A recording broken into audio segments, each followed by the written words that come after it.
Oleh karena kemurahan Tuhan ku ada sampai hari ini. Dalam nama Bapa dan Putra dan Roh Kudus. Amin. Shalom Aleihim. Berjumpa lagi dengan saya pada hari ini, hari Minggu tanggal 13 Desember 2020. Bersukacitalah dan wartakanlah. Hari ini kita memasuki hari Minggu Advent yang ketiga. Bacaan-bacaan liturgi hari ini, bacaan pertama kitab Yesaya 61 ayat 1 sampai dengan 2a, dilanjutkan dengan ayat 10 sampai dengan 11. Bacaan kedua 1 Tesalonika 5 ayat 16 sampai dengan 24 dan Injil Yohanes 1 ayat 6 sampai dengan 8 dilanjutkan dengan ayat 19 sampai dengan 28. Saudara-saudaraku yang terkasih di dalam kasih Kristus, bagi kita semua pasti akan penuh sukacita di saat-saat kita menantikan kelahiran seorang bayi dari salah satu keluarga kita. Dan hari ini kita pun sebagai orang beriman penuh sukacita dan bahagia karena semakin dekatnya penantian kita akan kehadiran Tuhan kita Yesus Kristus. Dan lilin pada lingkaran Advent, karangan Advent itu berwarna pink. Ini menunjukkan mengekspresikan kegembiraan kita karena kehadiran Yesus yang semakin dekat. Nah, apakah kita sungguh-sungguh bersukacita saudara? Apakah dalam situasi dan kondisi seperti saat ini pada masa pandemi kita masih bisa bersukacita dan bahagia? Ada perbedaan antara kebahagiaan dan sukacita, saudara. Kebahagiaan adalah perasaan yang baik, tetapi kita biasanya berpikir tentang hal itu sebagai sesuatu yang sementara.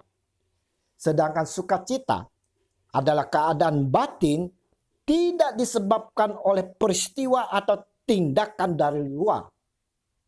Sukacita berasal dari dalam dan merupakan sesuatu yang suci dan tetap sebagai bagian dari semangat hidup kita.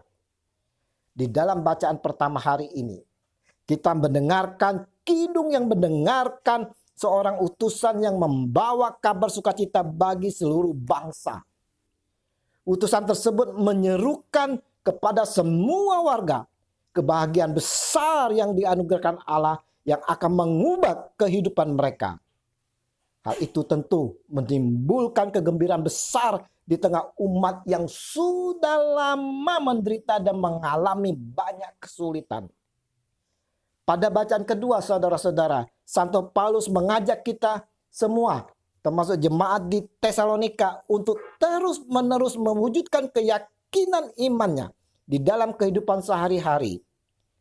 Sebagai orang Kristen, kita diingatkan untuk tetap optimis di dalam hidup kendati banyak tantangan dan kesulitan dalam menempatkan diri di masyarakat. Janganlah kita saudara-saudara terpengaruh, terbawa emosi oleh situasi dan kondisi, tetapi tetap berdiri tegak dengan memegang janji firman Tuhan. Sedangkan saudara-saudara, pada Injil hari ini, kita disajikan tentang kesaksian Yohanes Pembaptis sebagai persiapan dan pembuka jalan bagi kehadiran Tuhan Yesus. Ia datang sebagai saksi untuk memberi kesaksian tentang terang itu, supaya oleh dia semua orang menjadi percaya.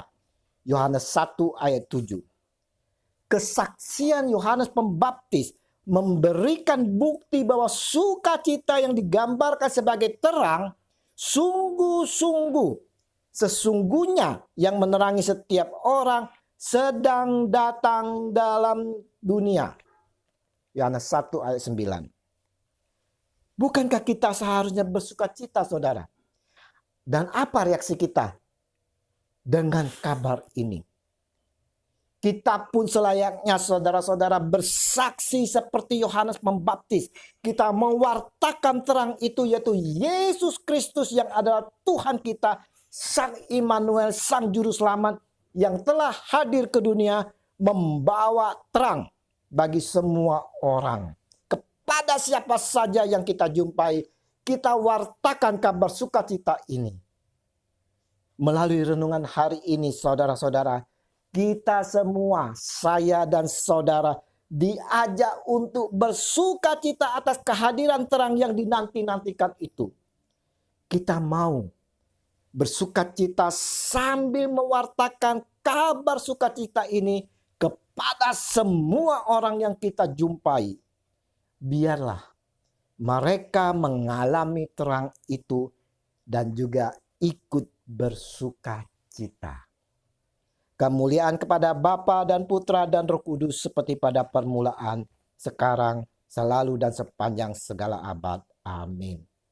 Dalam nama Bapa, Putra dan Roh Kudus. Amin. Selamat berhari Minggu. Mari kita persiapkan hati bersama keluarga untuk menyambut Tuhan kita Yesus Kristus di dalam perjamuan Ekaristi. Terimalah perutusan karena kita diutus. Shalom.